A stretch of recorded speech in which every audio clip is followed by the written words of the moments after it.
following content is provided under a Creative Commons license. Your support will help MIT OpenCourseware continue to offer high-quality educational resources for free. To make a donation or to view additional materials from hundreds of MIT courses, visit MIT OpenCourseware at ocw.mit.edu. Today we're going to hold off just a little bit on boiling water and talk about another application of integrals, and we'll get to the witch's cauldron in the middle. The thing that I'd like to start with today is average value.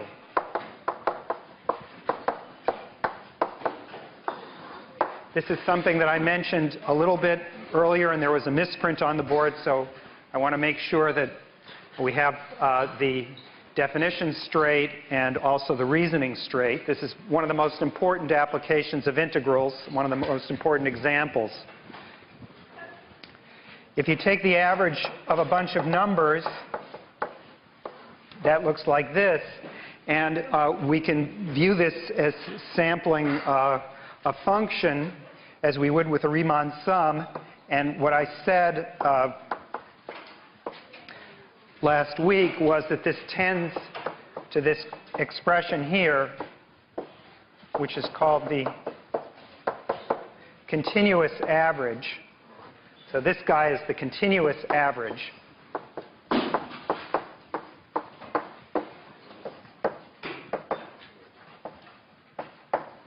Or just the average of f.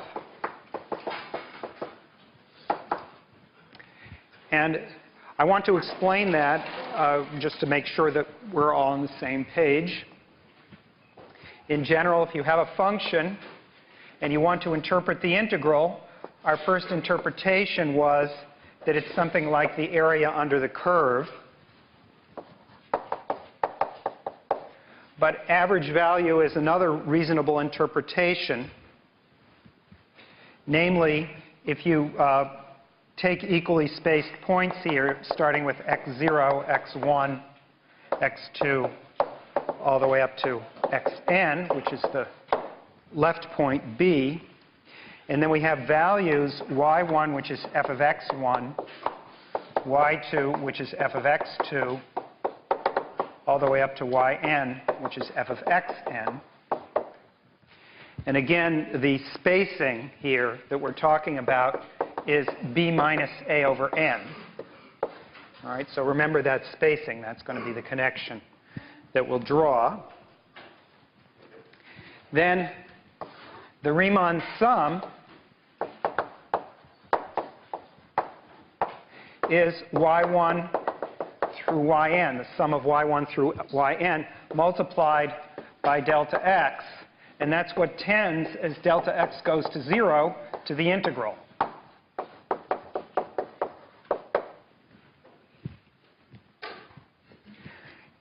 The only change in point of view, if I want to write this limiting property, which is right above here,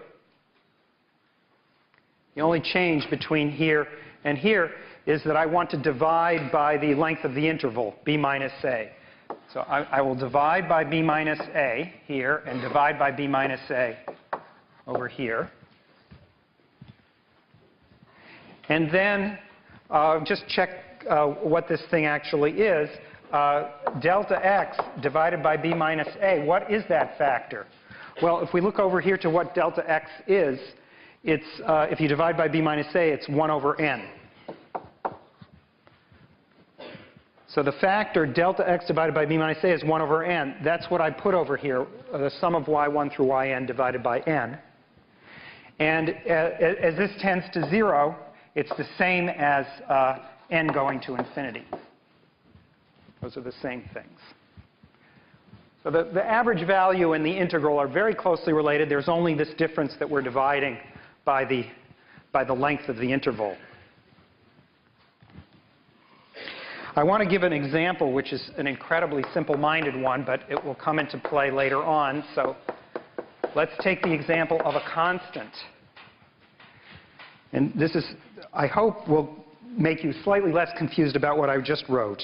as well as making you think that this is as simple-minded and reasonable as it should be. If I check what the average value of this constant is, it's given by this relatively complicated formula here. That is, I have to integrate the function c. Well, it's just a constant c. And however you do this as an antiderivative, as thinking it as a rectangle, the answer that you're going to get is c here. So work that out. The answer is c. And so the fact that the average of c is equal to c, which had better be the case for averages, explains the denominator, explains the 1 over b minus a there. That's cooked up exactly so that the average of a constant is what it's supposed to be. Otherwise, we have the wrong normalizing factor. We've clearly got a piece of nonsense on our hands. And incidentally, it also explains the 1 over n in the very first formula that I wrote down.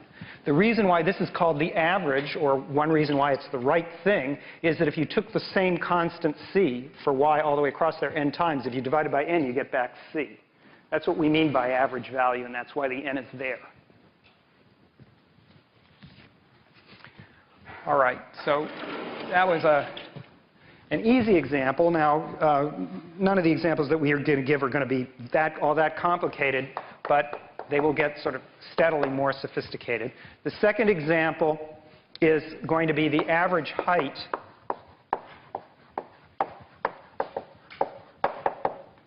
of a point on a semicircle.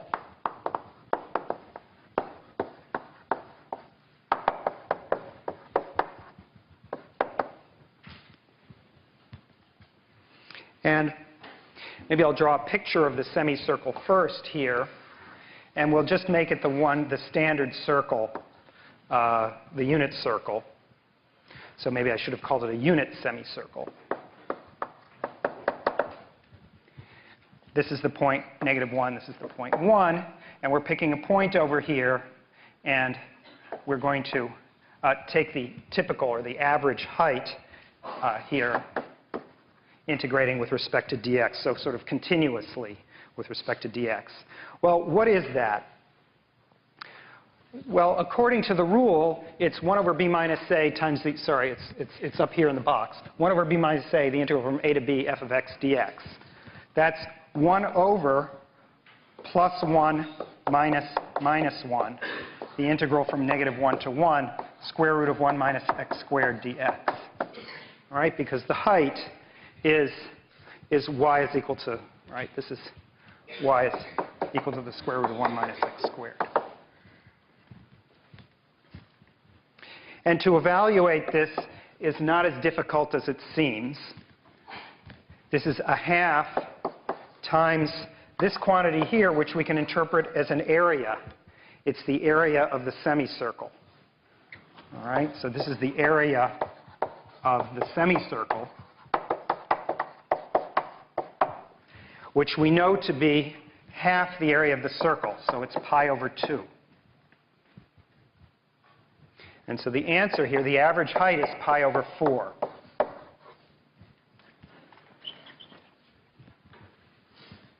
Now, later in the class, and actually not in this unit, we'll actually be able to calculate the antiderivative of this. So in other words, we'll be able to calculate this analytically. For right now, we just have the geometric reason why the value of this is pi over 2. And we'll do that in the fourth unit when we do a lot of techniques of integration.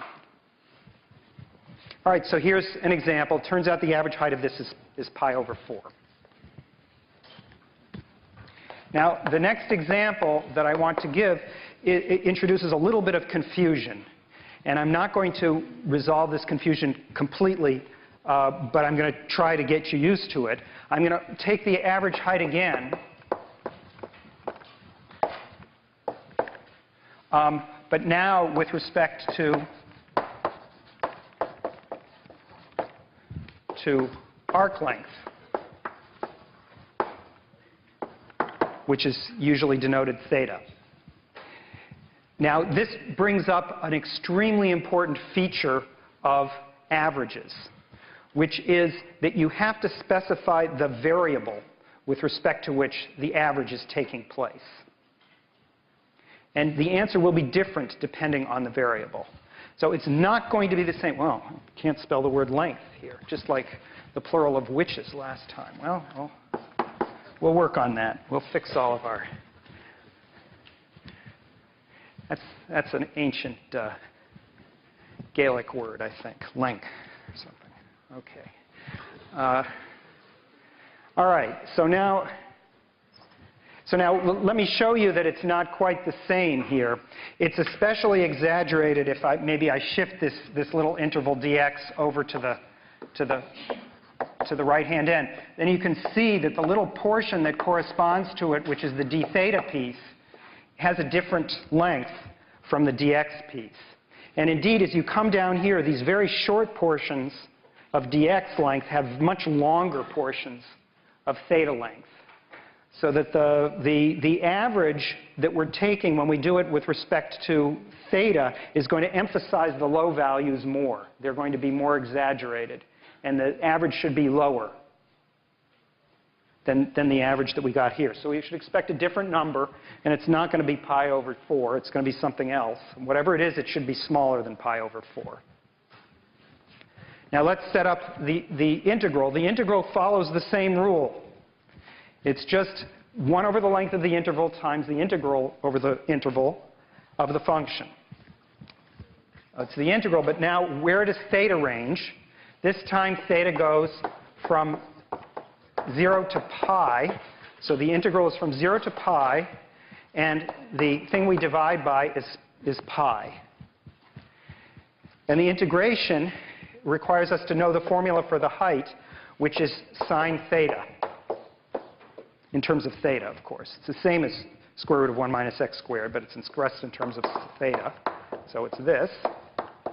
And here's our average. Okay, sorry, I'll put this up here. So that's the formula for the height. All right, so let's work it out. This one, we have the advantage of being able to work out because we know the antiderivative of sine theta. It happens with this factor pi, it's negative cosine theta. All right? And so that's negative 1 over pi times cosine pi minus cosine 0, which is negative 1 over pi times negative 2, which is 2 divided by pi. Just a second. And sure enough, if you check it, you'll see that 2 over pi is less than pi over 4 because pi squared is bigger than 8. Yeah, question. The question is, how did I get sine theta? And the answer is on this diagram, if theta is over here, then this height is this, and this is the angle theta, then the height is the sine. Okay? Another question. I'm still just trying to do what that average means, first of all. And secondly, what would you say that this example 2 is with respect to the average? Is that respect to x then? Yeah, the question is, what is the first one? The first one is average of height of a point on the semicircle, and this one is with respect to x. So what this reveals is that it's ambiguous to say what the average value of something is unless you've explained what the underlying averaging variable is. Average height with respect to arc length is pi, or is it 2 over pi? Then the next question is, how should you interpret this value? That is, what came out of this calculation? And the answer is only sort of embedded in this calculation itself. So here's a way of thinking of it, which is anticipating our next subject, which is probability, which is suppose you picked a number at random in this interval with equal likelihood one place and another, and then you saw what height was above that. That would be the interpretation of this first average value. And the second one is I picked something at random on this circle. and equally likely any possible point on this circle according to its length. And then I ask what the height of that point is. And those are just different things.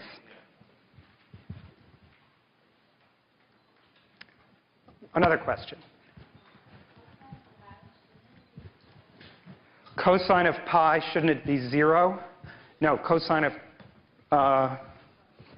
it's -1. Cosine of pi is -1. Cosine of, sorry. Yeah, no, cosine of 0 is 1. Cosine of pi is -1. And so they cancel. That is, they don't cancel. It's -1 minus 1, which is -2. Key point. All right? Yeah.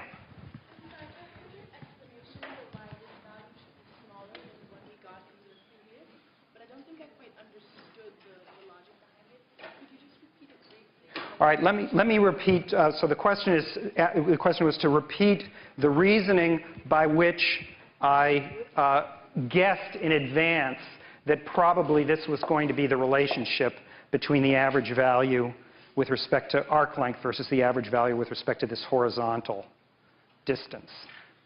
All right, and it had to do with the previous way this diagram was drawn,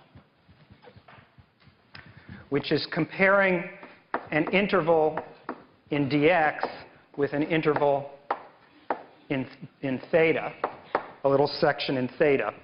And when you're near the top, they're nearly the same. That is, it's more or less balanced. It's a little curved here, they're a little different. But here it becomes very exaggerated. The d theta lengths are much longer than the dx lengths, which means that the importance given by the theta variable to these parts of the circle is larger relative to these parts. Whereas if you look at this section versus this section for the dx, they give equal weights to these two equal lengths. But here, with respect to theta, this is relatively short and this is much larger. So as I say, the theta variable is emphasizing the lower parts of the semicircle more. That's because this length is shorter and this length is longer, whereas these two are the same. It's a balancing act of the relative weights. I'm going to say that again in a different way, and maybe this will. The lower part is more important for theta. So the question is, but shouldn't it have a bigger value because it's a longer length? Never with averages. Whatever the length is, we're always dividing. We're always compensating by the total. We have the integral from 0 to pi, but we're dividing by pi. Here we had the integral from -1 to 1, but we're dividing by 2. So we divide by something different each time. And this is very, very important. It's that the average of a constant is that same constant regardless of which one we did. So if it were a constant, we would always compensate for the length. So the length never matters. See, if it's the integral from 0 to 1 million, or 100, let's say, 1 over 100, c dx, it's just the same. It's always that c. It doesn't matter how long it is because we compensate. Right, that's really the difference between an integral and an average, is that we're dividing by the total. All right, now I want to introduce another notion, which is actually what's underlying these two examples that I just wrote down, and this is by far the one which you should emphasize the most in your thoughts, because it is much more flexible and is much more typical of real-life problems. So the idea of a weighted average is the following. You take the integral, say, from a to b of some function, but now you multiply by a weight. And you have to divide by the total. And what's the total going to be? It's the integral from a to b of this total weighting that we have. Now, why is this the correct notion? I'm going to explain it to you in two ways. The first is this very simple-minded thing that I wrote on the board there with the constants. What we want is the average value of c to be c. Otherwise, this makes no sense as an average. Now, let's just look at this definition here and see that that's correct. If you integrate c from a to b, w of x dx, and you divide by the integral from a to b, w of x dx. Not surprisingly, the c factors out. It's a constant. So this is c times the integral a to b w of x dx divided by the same thing. And that's why we picked it. We picked it so that these things would cancel, and this would give c. All right? So in the previous case, this property explains the denominator. And again, over here, it explains the denominator.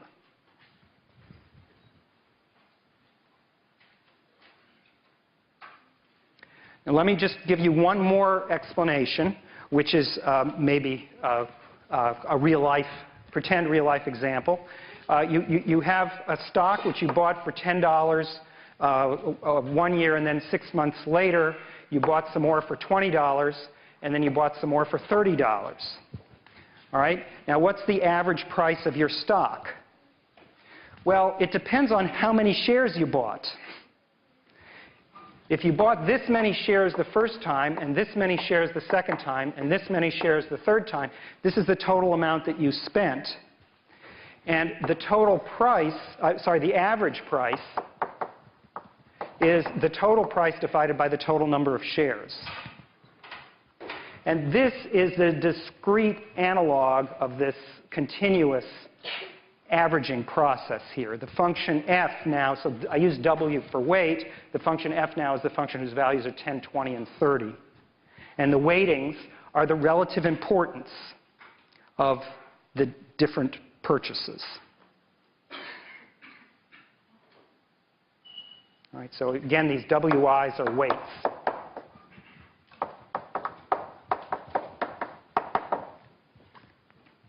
All right, there was another question out in the audience at some point. Over here, yes. In that example, when you factor out the you can't do that in the way you have it, right? You can't factor out the x, right? Right, very, very good point. So in this numerator here, the statement is, in this example, we factored out c, but here we cannot factor out f of x. That's extremely important, and that is the whole point. So in other words, the weighted average is very interesting because you have to do two different integrals to figure it out in general. When it happens that this is c, it's an extremely boring integral, which in fact, because it's an average, you don't even have to calculate at all. You factor it out and cancel these things and never bother to calculate these two numbers. So these massive numbers just cancel. Right, so it's a very special property of a constant that it factors out. All right, that was our first discussion, and now with this example, I'm going to go back to the heating up of the witch's cauldron, and we'll use average value to illustrate the integral that we get in that context as well.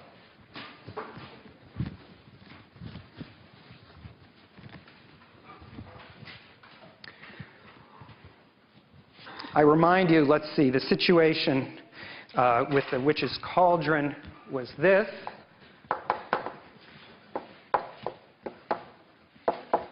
The first important thing is that there were... All right, whoops,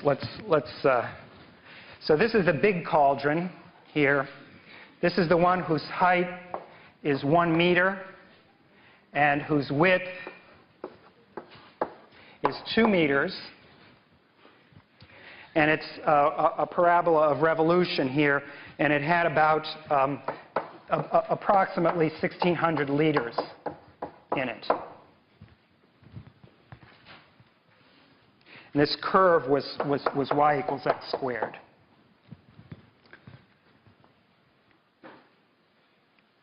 And the situation that I described at the end of last time was that the initial temperature was T is equal to 0 degrees Celsius, and the final temperature, instead of being a constant temperature, we were heating this guy up from the bottom, and it was hotter on the bottom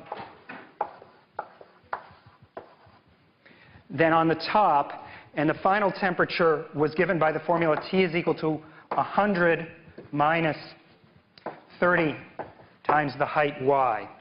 So at y equals 0, at the bottom it's 100. And at the top, T is just equal to 70 degrees. Okay, so this is the final configuration for the temperature. And the question was, how much energy do we need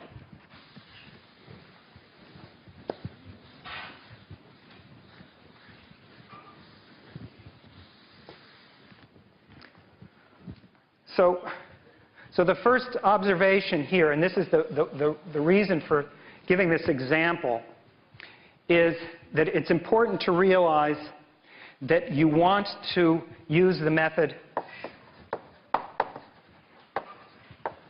of disks in this case. The reason, so it doesn't have to do with, you shouldn't think of the disks first, but what you should think of is the horizontal. We must use horizontals because T is constant on horizontals. It's not constant on verticals. If we set things up with shells, as we did last time to compute the volume of this, then T will vary along the shell. And we'll still have an averaging problem, an integral problem along the vertical portion. But if we do it this way, T is constant on this whole level here. And so there's no more calculus involved in calculating what the contribution is of any given level. So T is constant on horizontals. Actually, in disguise, this is that same trick that we have here. We can factor constants out of integrals. You could view it as an integral, but the point is that it's more elementary than that. All right. Now I have to set it up for you. And in order to do that, I need to remember what the equation is, which is y equals x squared. And the formula for the total amount of energy is going to be volume times the number of degrees. That's going to be equal to the energy that we need here. And so let's add it up. It's the integral from 0 to 1, and this is with respect to y. So the y level goes from 0 to 1. This top level is y equals 1. This bottom level is y equals 0. And the disk that we get, this is the point x comma y here, is rotated around, and its radius is x. So the thickness is dy, and the area of the disk is pi x squared. And the thing that we're averaging is t. Well, we're not yet averaging, we're just integrating it. We're just adding up the total.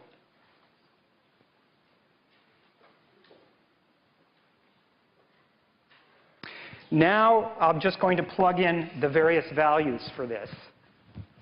And what I'm going to get is T, again, is 100 minus 30y.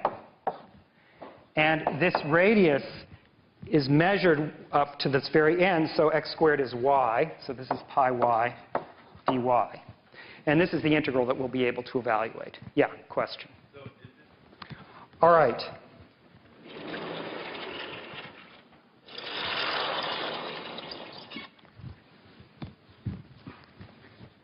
So let's carry this out. Let's finish off the calculation here. Let's see. This is equal to, what is it equal to? Well, I'll put it over here. So it's equal to 50 pi y squared minus, right, because this is 100 pi y, and then there's a 30. Right, this is 100 pi y minus 30 pi y squared, and I have to take the antiderivative of that. So I get 50 pi y squared, and I get 10 pi y cubed, evaluated at 0 and 1. and that is 40 pi.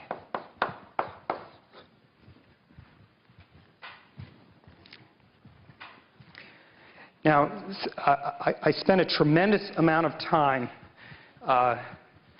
last time focusing on units because I want to tell you how to get a realistic number out of this. And there's a subtle point here that I pointed out last time that had to do with changing meters to centimeters. I claim that I've treated those correctly. So what we have here is that the answer is in degrees, that is Celsius, times cubic meters. These are the correct units. And now I can translate this into Celsius is spelled with a C. There, that's interesting. Celsius. I can translate this into units that you're more familiar with. So let's try 40 pi degrees times meters cubed, and then do the conversion factors. First of all, there's 1 calorie per degree times a milliliter. That's one conversion. And then, let's see, I'm going to have to translate from centimeters, so I have here 100 centimeters per meter cubed. So these are the two conversion factors that I need. And so I get 40 pi times 10 to the 6th, that's 100 cubed. And this is in calories. All right. So how much is this? Well, it's a little better, maybe, to do it in 40 pi times 1,000 kilocalories, because these are the ones that you actually see on your nutrition labels of foods. And so this number is around 125 or so. Let's see, is that about right? Let's make sure I've got these numbers right. Yeah, this is about 125, 40 times pi. And so one candy bar, this is a Halloween example. So one candy bar is about 250 kilocalories. All right? So this is a half a candy bar. So the answer to our question is that it takes 500 candy bars to heat up this thing. Yeah. Okay. So that's our example. Now, yeah. Question. Say it again. What does the integral give us? This integral is, the integral represents the following thing. So the question is, what does this integral give us? So here's the integral. Here it is rewritten so that it can be calculated. And what this integral is giving us is the following thing. You have to imagine the following idea. You've got a little chunk of water in here, and you're going to raise it from 0 degrees all the way up to whatever the target temperature is. And so that little milliliter of water, if you like, has to be raised from 0 to some number which is a function of the height. It's something between 70 and 100 degrees. And the one right above it also has to be raised to a temperature, although a slightly different temperature. And what we're doing with the integrals, we're adding up all of those degrees. And the calorie represents how much it takes, 1 calorie represents how much it takes to raise by 1 degree 1 milliliter of water, 1 cubic centimeter of water. That's the definition of a calorie. And we're adding it up. So in other words, each of these cubes is one thing, and now we have to add it up over this massive thing, which is 1,600 liters, and we have a lot of different little cubes, and that's what we did when we glommed them all together. That's what the integral is doing for us. Other questions? All right. Now, I want to connect this with weighted averages before we go on, because that was the reason why I did weighted averages first.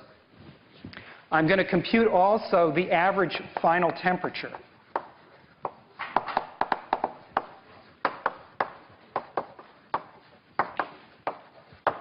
So final, because this is the interesting one. The average starting temperature is very boring. It's 0. The average final temperature is, individually the temperatures are different. And the answer here is it's the integral from 0 to 1 of t times pi y dy divided by the integral from 0 to 1 of pi y dy. So this is the total temperature weighted appropriately to the volume of water that's involved at that temperature divided by the total volume of water. And we computed these two numbers. The number in the numerator is what we called 40 pi. And the number in the denominator, actually, this is easier than what we did last time with shells. You can just look at this and see that it's the area under a triangle. It's pi over 2. And so the answer here is 80 degrees. This is the average temperature. Note that this is a weighted average. The weighting here is different according to the height. The weighting factor is pi times y. That's the weighting factor. And that's not surprising. When y is small, there's less volume down here. Up above, those are more important volumes because there's more water up at the top of the cauldron than there is down at the bottom of the cauldron. If you compare this to the ordinary average, if you take the maximum temperature plus the minimum temperature divided by 2, that would be 100 plus 70 divided by 2, you would get 85 degrees. And that's bigger. Why? Because the cooler water is on top, and the actual average, the correct weighted average, is lower than this fake average, which is not the true average in this context. All right? So the weighting is that the thing is getting fatter near the top.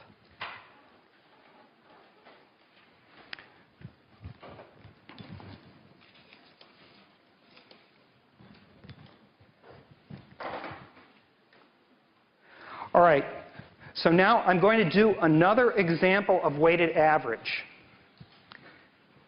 And this example is also very much worth your while. It's the other incredibly important one in interpreting integrals. And it's a very, very simple example of a function f. The weightings will be different, but the functions f will be of a very particular kind. Namely, the function f will practically be a constant, but not quite. It's going to be a constant on one interval and then 0 on the rest. So we'll do those weighted averages now. Now, this subject is called probability.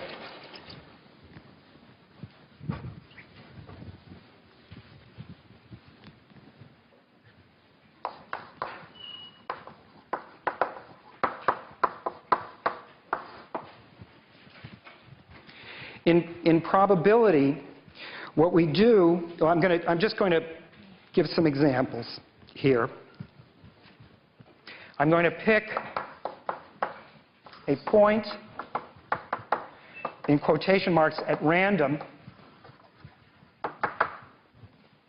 in the region y less than x less than 1 minus x squared. That's this shape here. Well, let's draw it up here. Let's draw it right down here for now. So somewhere in here, some point x comma y. And then I need to tell you according to what this random really means. This is proportional to area, if you like. Proportional to area. So area inside of this section. And then the question that we're going to answer right now is, what is the chance that or it's usually called probability, that x is bigger than a half.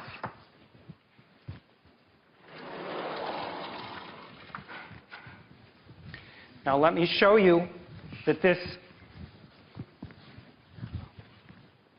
what's going on here, and this is always the case with things in probability. So first of all, we have a name for this. This is called the probability that x is bigger than a half. And so that's what it's called in our notation here. And what it is the probability is always equal to the part divided by the whole. It's a ratio just like the one over there. And which is the part and which is the whole? Well, in this picture, the whole is the whole parabola, and the part is the section, x bigger than 1/2. And it's just the ratio of those two areas.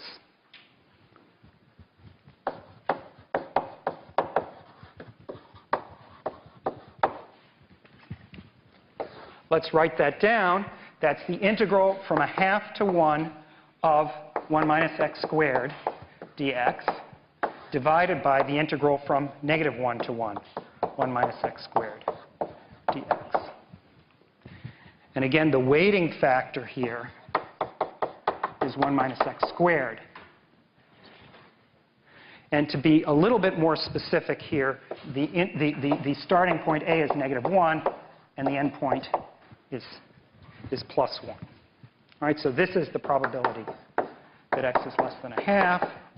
And if you work it out, it turns out to be 5/18. We won't do it. All right? Yeah. So the weighting factor of 1 minus x squared, I don't see quite how that's the case, because really the function is either 0 or that, correct? Because if your interval goes from -1 to 1, but you're only integrating on the top from 1/2 to 1, it seems like the weighting factor is something that's making the -1 to 1/2 integral 0.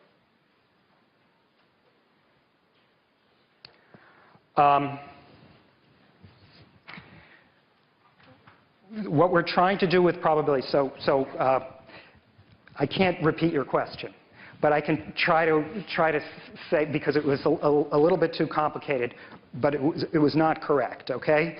What we're taking is we have two possible things that could happen.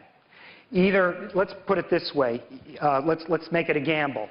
Somebody picks a point in here at random, and we're trying to figure out what your chances are of winning. In other words, the chances that the person picks something in here versus something in there. All right? And the interesting thing is, so what percent of the time do you win? The answer is it's some fraction of 1. And in order to figure that out, I have to figure out the total area here versus the total of the entire, all the way from -1 to 1, the beginning to the end. All right? So in the numerator, I put success, and in the denominator, I put all possibilities. So that, right? And that's the interpretation of this. So maybe I didn't understand your question. Why is 1 minus x squared the weighting factor? That has to do with how you compute areas under curves. The curve here is y is equal to 1 minus x squared. And so in order to calculate how much area is between 1/2 and 1, I have to integrate. That's the interpretation of this. This is the area under that curve, this integral. And the denominator is the area under the whole thing. Okay? Yeah, another question.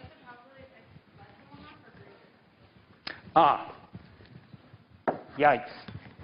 It was supposed to be the same question as over here. Thank you.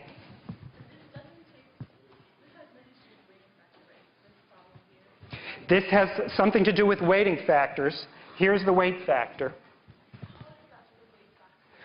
Well, it's the relative importance from the point of view of this probability of these places versus those.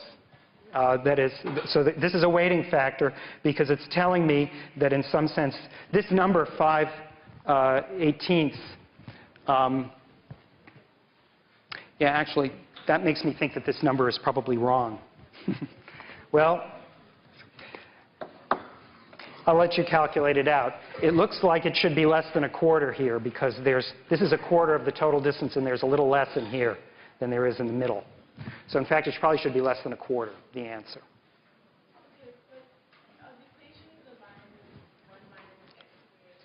The equation of the curve is 1 minus x squared. It's, the reason why it's the weighting factor is that we're interpreting, the question has to do with the area under that curve. And so this is showing us how much is relatively important versus how much is not.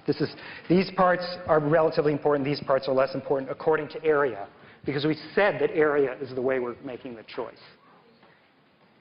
All right, so I don't have quite enough time to tell you about my next example. Instead, I'm just going to tell you what the general formula is, and we'll do our example next time. I'll tell you what it's going to be. So here's the general formula for probability here. We're going to imagine that we have a total range which is maybe going from A to B, and we have some intermediate values, x1 and x2, and then we're going to try to compute the probability that some variable that we picked at random occurs between x1 and x2. And by definition, we're saying that it's an integral. It's the integral from x1 to x2 of the weight, dx, divided by the integral all the way from A to B of the weight. So again, this is the part divided by the whole. And the relationship between this and the weighted average that we had earlier was that the function f of x is a kind of a strange function. It's 0 and 1. It's just the picture, if you like, is that you have this weighting factor, and it's going from A to B. But then in between there, we have the part that we're interested in, which is between x1 and x2. And it's the ratio of this inner part to the whole thing that we're interested in.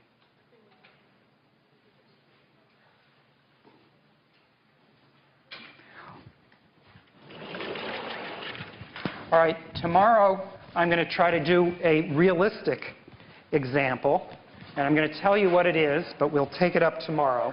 It's the following thing. Shh, I told you it was going to be tomorrow, but we still have a whole minute, so I'm going to tell you what the problem is. So this is going to be a target practice problem.